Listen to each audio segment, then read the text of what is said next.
Hello students and welcome to your NSC-JS class.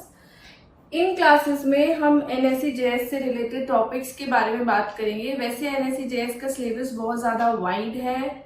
It consists of many chapters related with class 9th and class 10th और sometimes आपके पास 11th और 12th से भी कुछ topics आ जाते हैं.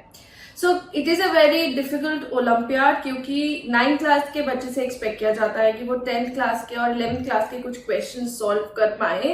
सो that is why you need to be extraordinary and कोशिश बहुत ज़्यादा करनी है, बहुत ज़्यादा टॉपिक्स पढ़ने होते हैं. तो we will try to make that process easy for you. तो हम इन क्लासेस में कुछ ऐसे टॉपिक्स की बात करेंगे जो जनरल टॉपिक्स हैं, जिनके ऊपर क्वेश्चन या तो ज्यादा बनते हैं या फिर जो आपके लिए बहुत नीडेड है अगर आपको कोई डिफिकल्ट क्वेश्चन सॉल्व करना है. तो किन बेसिक चीजों के बारे में हमें बात करनी चाहिए वो है हमारे पास जैसे एटम वगैरह क्या होता है, क्या हमारे पास केमिकल रिएक्शंस होती हैं, किस तरीके से बैलेंसिंग ऑफ रिएक्शन करेंगे. इन्हीं सब पे बिल्डअप करते करते हम बहुत डिफिकल्ट टॉपिक्स पे जाने वाले हैं, जैसे एसिड बेसिस क्या होते हैं, इक्विलिब्रियम क्या चीज होती है, मोल कॉन्सेप्ट क्या होता है. मोल कॉन्सेप्ट आपके पास क्लास 9 के सिलेबस में भी है, पर उससे थोड़े से ज्यादा डिफिकल्ट लेवल के क्वेश्चंस आते हैं जो NSC-JS में आते हैं. Those are not just simple mole questions.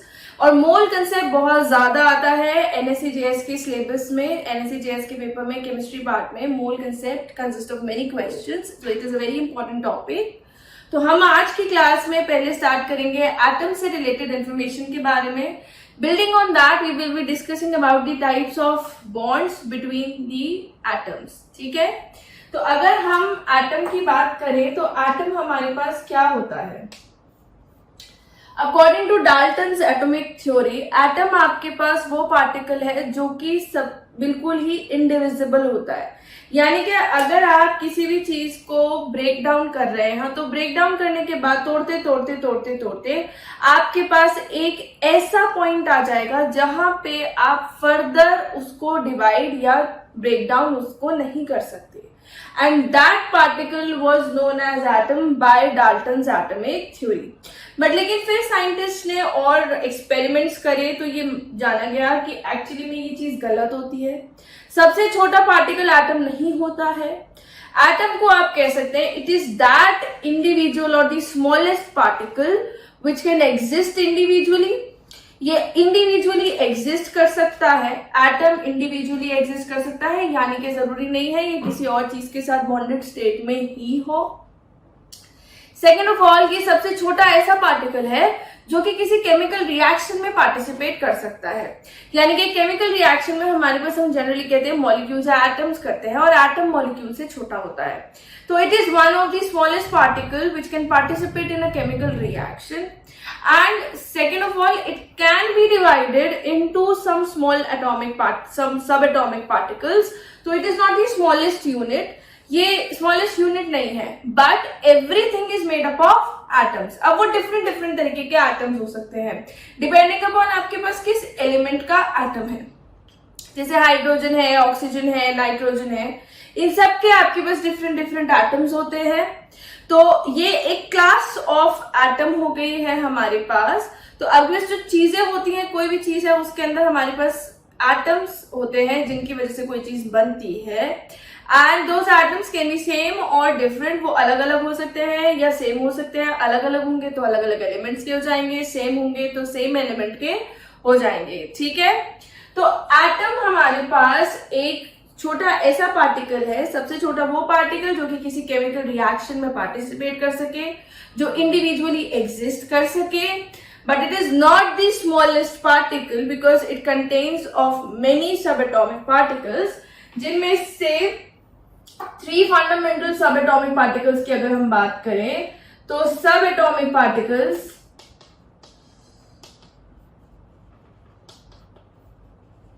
इसमें होते हैं हमारे पास इलेक्ट्रॉन, प्रोटॉन और न्यूट्रॉन. ठीक है, इलेक्ट्रॉन हमारे पास नेगेटिवली चार्ज चीज होती है, इसके ऊपर चार्ज होता है नेगेटिव और चार्ज की वैल्यू होगी 1.6 इंटू 10 की पावर.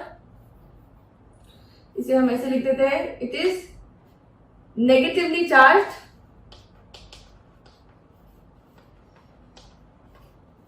और चार्ज कितना होता है -1.602 इंटू 10 की पावर -19 कूलम। सी हमारे पास कूलम होता है। Coulomb is the unit of charge. Coulomb हमारे पास एक चार्ज की यूनिट होती है और इतना नेगेटिव यानी कि बहुत छोटा नेगेटिव चार्ज एक इलेक्ट्रॉन पे होता है। प्रोटॉन हमारे पास पॉजिटिवली चार्ज होते हैं और एक प्रोटॉन पे इतना ही पॉजिटिव चार्ज होता है। न्यूट्रॉन हमारे पास क्या होते हैं? न्यूट्रल। तो इनके ऊपर कोई चार्ज नहीं होता है। ये हमारे पास जो ये इलेक्ट्रॉन, प्रोटॉन या न्यूट्रॉन है, they were discovered by different scientist. तीनों अलग अलग साइंटिस्ट ने डिस्कवर किए हैं। That we will be doing in atomic structure. पूरा अच्छे से पढ़ेंगे कि किसने क्या डिस्कवर किया है। आज हम थोड़ा बॉन्डिंग को लेकर के डिस्कशन करना चाहते हैं, तो हम सिर्फ एटम का एक ओवरव्यू पढ़ रहे हैं कि एटम के अंदर हम ये मानते हैं कि एटम के अंदर आपके पास एक न्यूक्लियस होता है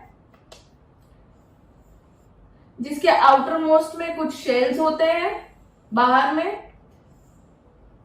इन शेल्स में आपके पास इलेक्ट्रॉन्स रिवॉल्व करते हैं और इस न्यूक्लियस के अंदर आपके पास प्रोटॉन और न्यूट्रॉन होते हैं। ठीक है, एटम के अंदर आपके पास एक न्यूक्लियस होता है और कुछ ऑर्बिट्स होते हैं। न्यूक्लियस के अंदर आपके पास प्रोटॉन और न्यूट्रॉन होते हैं। इन शेल्स में आपके पास इलेक्ट्रॉन रिवॉल्व करता है। ठीक है, अब इलेक्ट्रॉन हमारे पास कैसा चार्ज है? नेगेटिव। और प्रोटॉन कैसा चार्ज है? पॉजिटिव। तो न्यूक्लियस के ऊपर चार्ज कैसा होगा?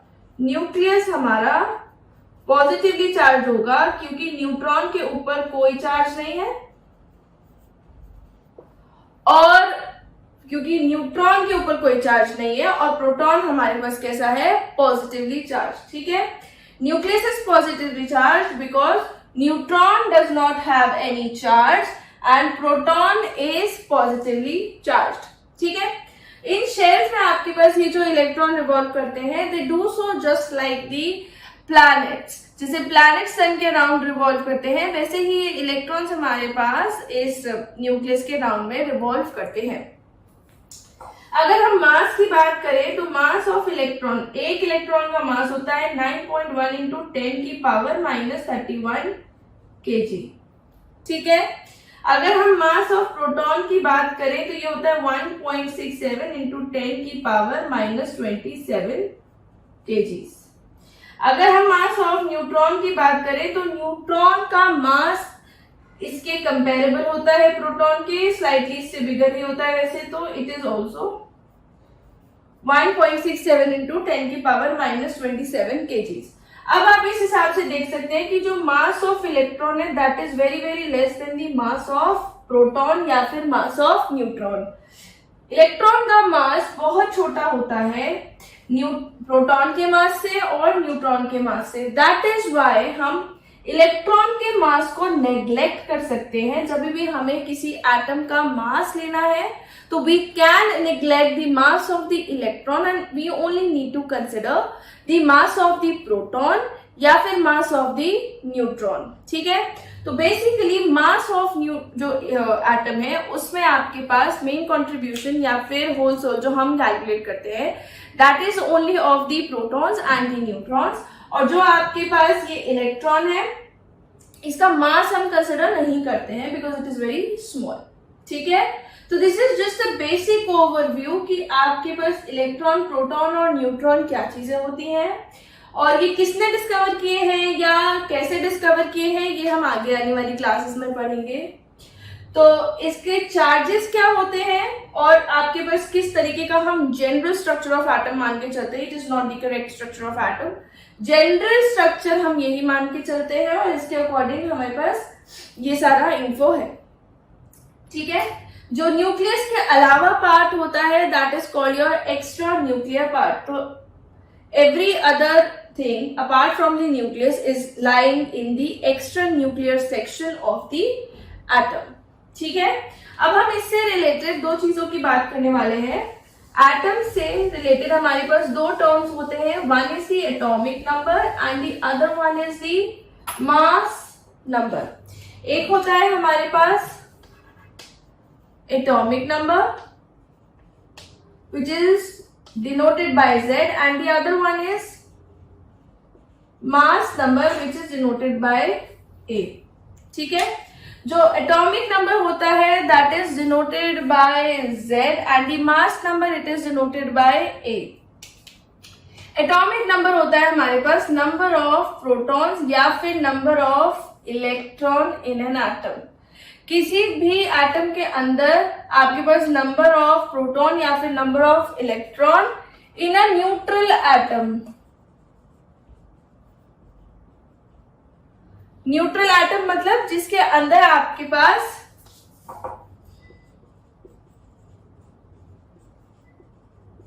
न्यूट्रल एटम में number of proton is equal to number of electron हो जाता है। ऐसा क्यों?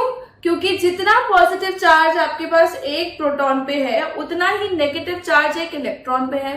तो अगर दोनों का क्वांटिटी इक्वल हो गया तो they both will cancel out each others charge और आपके पास जो एटम होगा वो क्या बन जाएगा? न्यूट्रल।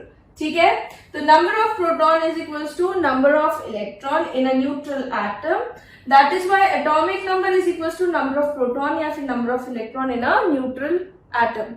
अगर आपके पास एटम न्यूट्रल नहीं है तो न्यूट्रल नहीं है इसका मतलब उसके ऊपर कुछ चार्ज होगा। चार्ज होगा इसका मतलब है नंबर ऑफ प्रोटॉन और नंबर ऑफ इलेक्ट्रॉन आपके पास डिफरेंट होंगे, क्योंकि मैं कह रही हूं न्यूट्रल है तो दोनों इक्वल है। अगर चार्ज आ गया पॉजिटिव या नेगेटिव इसका मतलब है इनमें से कोई एक ज्यादा हो गया है। तो जब कोई एक ज्यादा हो जाता है तो number of electron will not determine कि एटॉमिक नंबर क्या होता है। एटॉमिक नंबर हम रिलेट करते हैं कि न्यूट्रल एटम के अंदर जिसके ऊपर चार्ज नहीं था उसमें कितने प्रोटॉन या कितने इलेक्ट्रॉन्स रहे थे। ठीक है, then we are coming to the mass number. Mass number होता है हमारे पास number of proton plus number of neutron, यानी कि किसी एटम के अंदर जितने भी प्रोटॉन रहेंगे और जितने भी न्यूट्रॉन रहेंगे उनका अगर आप सम निकाल लेंगे तो वो हमारे पास आ जाएगा मास नंबर। ठीक है, अगर हम किसी एटम का सिंबॉलिक रिप्रेजेंटेशन कर रहे हैं, सिंबल अगर हम लिख रहे हैं किसी एलिमेंट का, तो x अगर कोई एलिमेंट है तो उसमें a ऊपर लिखा जाएगा हमेशा और z नीचे। जैसे एग्जाम्पल के लिए मैं हाइड्रोजन अगर लिख रही हूँ 1 1, अगर मैं लिख रही हूँ सोडियम 23 एंड 11, अगर मैं लिख रही हूँ मान लीजिए कैल्शियम 40 एंड 20। इसका मतलब क्या है कि हाइड्रोजन के लिए जो मास नंबर था दैट इज 1 और एटॉमिक नंबर भी क्या है? 1। सोडियम के लिए मास नंबर क्या है? 23 और एटॉमिक नंबर क्या है? 11। कैल्शियम के लिए मास नंबर है 40 और एटॉमिक नंबर क्या है हमारे पास? 20। ठीक है, अब इसमें अगर हम देखना चाहते हैं नंबर ऑफ प्रोटॉन या नंबर ऑफ इलेक्ट्रॉन या नंबर ऑफ न्यूट्रॉन कितने हैं तो we can do it very easily. Number of proton जो होते हैं हमारे पास पहले वाले में, अगर हम हाइड्रोजन की बात करें तो प्रोटॉन हमारे पास कितने हो जाएंगे? 1, क्योंकि एटॉमिक नंबर क्या है? 1। Atomic number is the number of proton और number of electron in a neutral atom. आप देख सकते हैं इसमें से किसी पे भी चार्ज नहीं लगा हुआ है। ठीक है, तो हाइड्रोजन के ऊपर कोई चार्ज नहीं है तो प्रोटॉन इसमें कितने? 1 है। इलेक्ट्रॉन भी कितने हो जाएंगे? 1, क्योंकि न्यू इक्वल है। न्यूट्रॉन इसमें क्या हो जाएंगे? 0, क्योंकि मास नंबर जो होता है that is number of proton plus number of electron, और नंबर ऑफ प्रोटॉन कितने हैं? 1, तो नंबर ऑफ न्यूट्रॉन कितने होंगे? 0। तब आएगा मास नंबर हमारे पास 1। ठीक है, number of proton and number of neutron. तो नंबर ऑफ न्यूट्रॉन इज 0। आप जनरली निकाल सकते हैं number of neutron is a is equals to number of proton क्या होता है? z, that is mass number plus number of neutron. तो न्यूट्रॉन क्या हो जाएगा आपके पास? a minus z। अब यहाँ पे देखिए प्रोटॉन कितने हैं? 11, z जितना होगा। इलेक्ट्रॉन कितने हैं हमारे पास? 11, क्योंकि ये न्यूट्रल है, कोई चार्ज नहीं है। और न्यूट्रॉन कितने हो जाएंगे हमारे पास? 12, 23 माइनस 11। इसमें आप कर सकते हैं प्रोटॉन कितने? 20, इलेक्ट्रॉन कितने? 20 और न्यूट्रॉन भी कितने? 20, 40 माइनस 20। ठीक है, this is about the atomic number and the mass number of an element. तो अगर आप कभी पीरियोडिक टेबल में किसी एलिमेंट को देखते हैं तो आप इजीली निकाल सकते हैं कि उसका मास नंबर या एटॉमिक नंबर क्या होगा।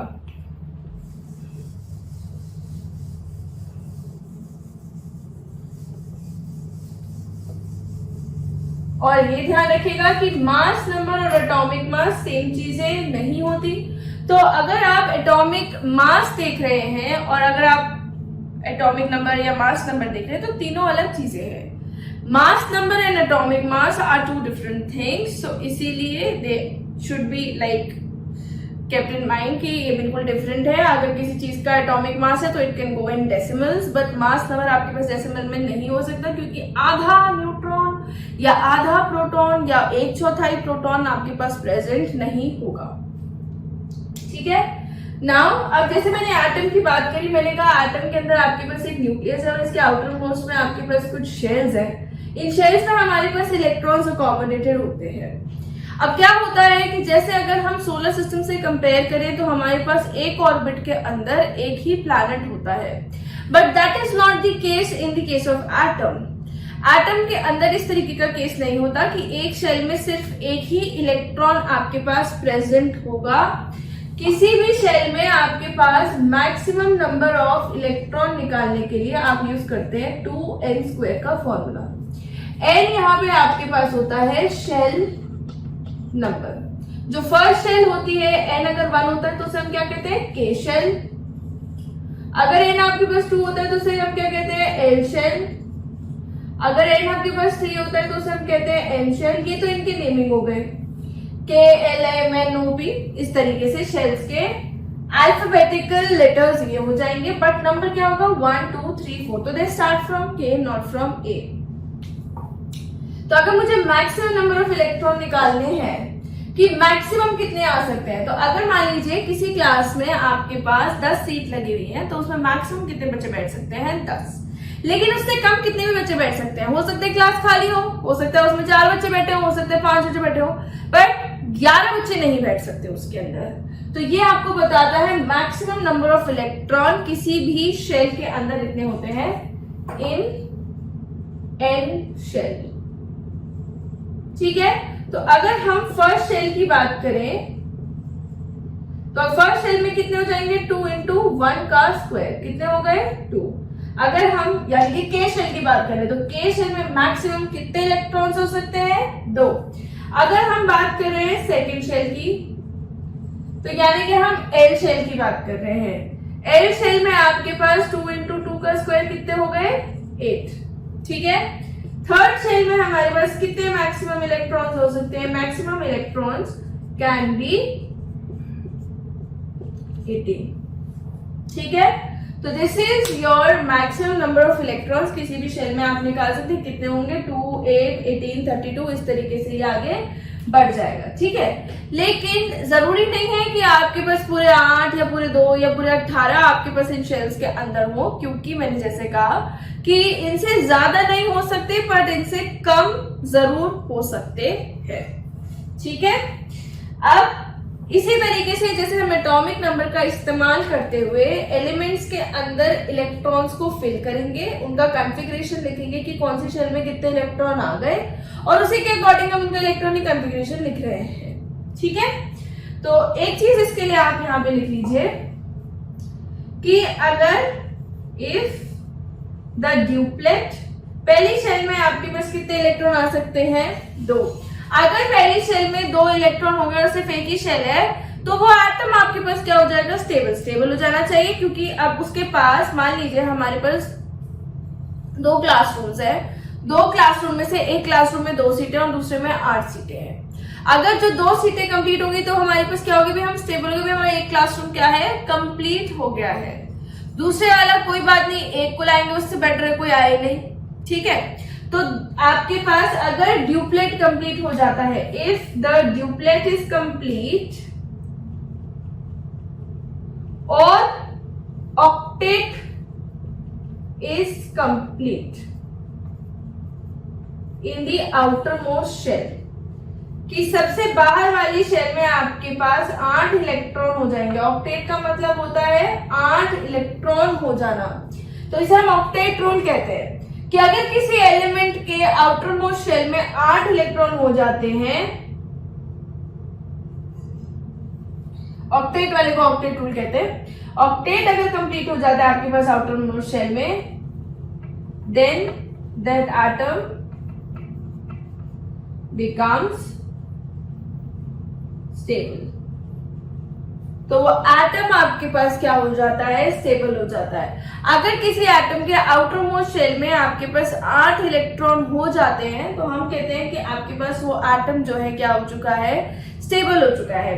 स्टेबिलिटी क्यों जरूरी है? जैसे अगर मान लीजिए कोई इंसान अपनी लाइफ में कुछ अचीव करना चाहता है, he wants to build a career and wants to get stable, तो कहने का मतलब क्या है, जब वो स्टेबल हो जाएगा तो ही विल लुक लाइक अब मैं सेटल हो सकता हूँ, अब I am settled, I don't need to worry about anything. ठीक है, इसी तरीके से although it is never possible, लेकिन इसी तरीके से एटम्स आपके पास अगर स्टेबल हो जाते हैं तो दे आर लाइक हम सेटल हो चुके हैं, we don't need to bond with anything, तो वो स्टेबिलिटी की तरफ अप्रोच करना चाहते हैं।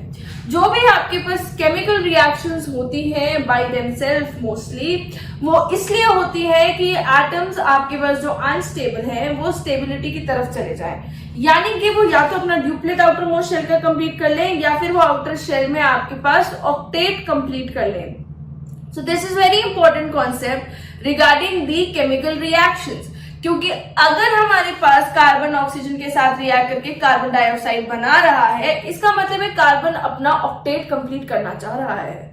सोडियम अगर ऑक्सीजन के साथ या हाइड्रोजन के साथ रिएक्ट कर रहा है तो वो भी यही करना चाह रहा है, वो अपना ऑक्टेट कंप्लीट करना चाह रहा है and it wants to get stable. तो जब वो स्टेबल हो जाएगा आपके पास एक प्रोडक्ट बन चुका है और उसका ऑक्टेट कंप्लीट हो चुका है। मोस्टली रिएक्शंस हमारे पास इसी बेसिस पे चलती है। It is not always the case कि आपके पास कभी कोई केमिकल रिएक्शन हो रही है तो उसमें हर एलिमेंट का आपके पास ऑक्टेट कंप्लीट होगा, नॉट ऑलवेज। मोस्टली आपके पास जो एटम्स है but they are reacting so that they can become more stable, they can get settled और उनका एनर्जी थोड़ा कम हो जाए। जो इतना ज्यादा कोई चीज स्टेबल होगी उतना ज्यादा उसका एनर्जी कम होगा। ठीक है, तो now we are going to do some electronic configurations. हम इसके बेसिस पे लिखने वाले हैं। ये जो हमने एटम के इलेक्ट्रॉन्स के बारे में पढ़ा है, अब हम इसके ऊपर कुछ कॉन्फ़िगरेशंस लिखने वाले हैं एलिमेंट्स का एटॉमिक नंबर के हिसाब से। ठीक है, तो पहले एलिमेंट हम लिखेंगे जैसे आपके पास है हाइड्रोजन, फिर helium, lithium, beryllium, boron, carbon, nitrogen, oxygen, oxygen, fluorine, neon, sodium, magnesium, aluminium, silicon, phosphorus, sulphur, chlorine, argon, potassium and calcium. हम यहां तक का इलेक्ट्रॉनिक कॉन्फ़िगरेशन याद करेंगे सिंपल और इसे लिख लेंगे। ठीक है, अभी हम इस तरीके का कॉन्फ़िगरेशन कर रहे हैं बहुत सिंपल। इसके बाद में हम थोड़ा सा और इसी कॉन्फ़िगरेशन को थोड़ा और कॉम्प्लेक्स लेवल पे ले जाएंगे, बिकॉज NSCGS के रिगार्डिंग आपको वो कॉन्फ़िगरेशंस भी पता होने चाहिए। तो हाइड्रोजन का कॉन्फ़िगरेशन होता है हमारे पास, इसका सिंबल देख लेते हैं। सिंबल होता है सिर्फ हाइड्रोजन, एटॉमिक नंबर 1। तो पहला इलेक्ट्रॉन है तो वो किस शेल में जाएगा, फर्स्ट शेल में। हीलियम का आपके पास एटॉमिक नंबर होता है 2, ये इसका सिंबल होता है। I am writing symbols this side.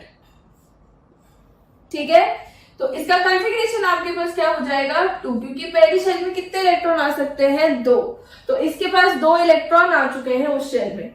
फिर हमारे पास है लिथियम। लिथियम का क्या है एटॉमिक नंबर 3, तो यहाँ हम लिख देंगे 2,1, क्योंकि पहली शेल में कितने आ सकते हैं मैक्सिमम इलेक्ट्रॉन, सिर्फ 2। तो जब 2 ही इलेक्ट्रॉन आ सकते हैं तो आपके पास जो तीसरे वाला इलेक्ट्रॉन है that will go in the second shell. फिर है हमारे पास बेरिलियम। बेरिलियम का एटॉमिक नंबर होता है 4, it will be 2,2। Second shell में चले जाएंगे 2 इलेक्ट्रॉन फर्स्ट शेल में। बोरॉन की बात करें तो 5, इट विल बी 2,3। अब यहाँ पे 3 इसलिए हो गया क्योंकि सेकेंड शेल के अंदर मैक्सिमम इलेक्ट्रॉन्स कितने आते हैं हमारे पास 8, तो जब तक इसमें 8 नहीं हो जाते तब तक आपके पास चलते चले जाएगा। फिर यहाँ पे कार्बन है 6, this is 2,4, nitrogen 7, it is 2,5, then you have oxygen 8, 2,6, fluorine 9, it is 2,7, then you have neon 10, 2,8। ठीक है। अब जैसे सोडियम की बात करें, सोडियम होता है Na, इसका एटॉमिक नंबर होता है 11। प्लीज याद रखेगा सोडियम का सिंबल Na होता है, SO वैसो नहीं होता। इट इज N2,8,1, क्योंकि यहाँ पे आप देखेंगे नियोन के अंदर आपके पास 8 इलेक्ट्रॉन हो चुके हैं सेकंड शेल में, तो कंप्लीट हो गई, जगह ही नहीं है और इलेक्ट्रॉन्स की। तो आपके पास जो 11th वाला इलेक्ट्रॉन है वो थर्ड वाली शेल के अंदर जाएगा। फिर उसके बाद में अगर हम मैग्नीशियम की बात करें, मैग्नीशियम इज 12, तो it is 2,8,2, aluminium is 13, 2,8,3, then you have silicon, it is 14, it is 2,8,4, फिर phosphorus is 15, 2,8,5, then you have sulfur, sulfur का सिंबल होता है S और atomic number 16, it is 2,8,6, chlorine 2,8,7 with symbol Cl and atomic number 17, argon is 18, Ar is the symbol, 2,8,8। अब यहाँ पे भी argon complete हो चुका है। आर्गन के अंदर आपके पास थर्ड शेल के अंदर 18 इलेक्ट्रॉन्स आ सकते हैं, लेकिन जब 8 इलेक्ट्रॉन्स आउटर मोस्ट शेल में हो गए तो एलिमेंट स्टेबल हो जाता है, तो स्टेबिलिटी अटेन हो चुकी है। दैट इज व्हाई हम देख रहे हैं कि जब हम पोटेशियम का लिखेंगे 19, तो इट विल बी 2,8,8,1। इसमें आपके पास ये इलेक्ट्रॉन जो है ये फोर्थ शेल में जा रहा है। ऐसा क्यों हो रहा है, ये हम कॉम्प्लेक्स वाली जब एटॉमिक कॉन्फ़िगरेशन करेंगे, that is when we will be studying about SPDF, तब हम इसके बारे में बात करेंगे। नाउ जब कैल्शियम की बात आ गई तो 20, 2,8,8,2। इसी लेक्चर के regarding, not just in this lecture, but जब हम यही वाले चैप्टर को थोड़ा डिस्कस कर रहे हैं, we will be discussing about this thing कि जो आपके पास कॉन्फ़िगरेशन है उसको SPDF वाली फॉर्म में हम किस तरीके से देखेंगे। ठीक है। तो अब अगर मैं इन सब में देखूं तो मेरे पास एक ये जो आर्गन है इसका ऑक्टेट कंप्लीट है, आउटर मोस्ट शेल का, आउटर मोस्ट शेल का। एक ये जो नियॉन है Ne, इट इज Ne। ठीक है। यहाँ पे हमारे पास इसका ऑक्टेट कंप्लीट है। अगर मैं हीलियम को देखूं तो हीलियम का मेरे पास ड्यूप्लेट कंप्लीट है। तो ये जो तीन चीजें हैं 20 तक में से 20 तक के एटॉमिक नंबर में आपके पास ये जो तीन चीजें हैं, ये तीनों क्या है, स्टेबल। ये स्टेबल है क्योंकि इनका ड्यूप्लेट या ऑक्टेट कंप्लीट है। तो इन्हें ना तो किसी के साथ बॉन्ड करने की जरूरत है, ना ही किसी को, मतलब बेसिकली ना तो ये अपना इलेक्ट्रॉन देना चाहती है, ना ये इलेक्ट्रॉन लेना चाहती है। तो these three things will be acting as inert gases, और हम इन्हें क्या कह सकते हैं, noble gases. So these are noble gases. Noble मतलब वही अच्छे काम वाला नोबल आदमी, noble gases. So they are also known as inert gases because they do not need to react with any other thing. They cannot lose electron or gain electron because they are stable by themselves only. लेकिन ये जो बाकी सारी चीजें हैं इन सब में race लग रही है कि ये इलेक्ट्रॉन्स दें या नहीं, ताकि क्या हो जाए, स्टेबल, अपना इलेक्ट्रॉन दे करके या इलेक्ट्रॉन ले करके। जैसे लिथियम है, लिथियम में आपके पास आउटर मोस्ट शेल में 1 इलेक्ट्रॉन है। स्टेबल होने के लिए इसके पास दो तरीके हैं, या तो ये 2 हो जाए या फिर ये 2,8 हो जाए। बेटर क्या रहेगा, ये 1 इलेक्ट्रॉन देकर के 2 हो जाए। ठीक है, तो ये रिएक्ट करेगा। ऐसे ही बेरिलियम है, ये 2 इलेक्ट्रॉन देकर के स्टेबल होगा, तो ये भी रिएक्ट करेगा। कार्बन है आपके पास, इसके पास आउटर मोस्ट शेल में 4 इलेक्ट्रॉन है, 4 दे भी सकता है, 4 ले भी सकता है। तो ये इसके बजाय एक और तरीके की बॉन्डिंग करता है। तो ये भी आपके पास 8 इलेक्ट्रॉन बनाएगा अपनी आउटर मोस्ट शेल में स्टेबल होने के लिए। नाइट्रोजन 3 इलेक्ट्रॉन लेकर के स्टेबल हो जाएगा, 5 देने के बजाय इट विल टेक 3 इलेक्ट्रॉन्स। ठीक है। अब कोई चीज कितना इलेक्ट्रॉन देती है या कितना इलेक्ट्रॉन लेती है टू बिकम स्टेबल, यानी कि टू कंप्लीट इट्स ऑक्टेट या duplet, that is the valency of the atom. तो अब हम नेक्स्ट चीज जो लिख रहे हैं वो हम डिस्कस कर रहे हैं वैलेंसी।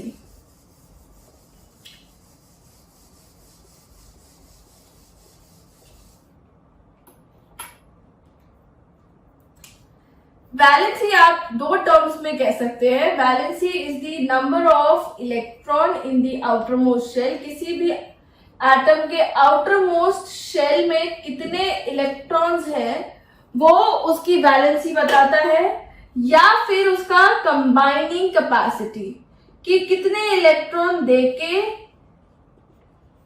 या लेके आपके पास एटम स्टेबल हो रहा है। एग्जाम्पल जैसे मान लीजिए हम पोटेशियम ले लें, 2,8,8,2 इसका कॉन्फ़िगरेशन है, इसका एटॉमिक नंबर हुआ 1, ठीक है। ये 1 इलेक्ट्रॉन दे करके हमारे पास स्टेबल हो जाएगा क्योंकि इसके ऑक्टेट कंप्लीट हो जाएगा आउटर मोस्ट शेल का। इसकी वैलेंसी हमारे पास क्या हो गई 1। और दूसरे तरीके से देखिए number of electron in the outermost shell क्या है 1। अगर हम बात कर रहे हैं मान लीजिए मैग्नीशियम की, मैग्नीशियम का atomic number 12, it is 2,8,2। 2 electron देकर के या 6 इलेक्ट्रॉन लेकर के, तो 2 इलेक्ट्रॉन दे करके आपके पास मैग्नीशियम स्टेबल हो जाएगा। और इसके आउटर मोस्ट शेल में भी कितने इलेक्ट्रॉन है 2 ही, तो इसकी वैलेंसी क्या हो गई 2, ठीक है। लेकिन अगर हम मान लीजिए बात करें नाइट्रोजन की, नाइट्रोजन का एटॉमिक नंबर 7 और आउटर मोस्ट शेल में इलेक्ट्रॉन कितने 5, तो इसकी वैलेंसी 2 हो जाएंगी, एक होगी 5 और एक होगी आपके पास 3। क्यों 5 किससे आएगी, number of electron in the outermost shell, it is 5। लेकिन this is the more important valency because it is telling you how many electrons it will gain और lose to become stable. It combining capacity इसकी 3 है, ये 3 electron ले करके अपना octet stable कर रहा है। दैट इज वाई इसकी वैलेंसी मेन प्रायोरिटी वाली कौन सी होगी 3।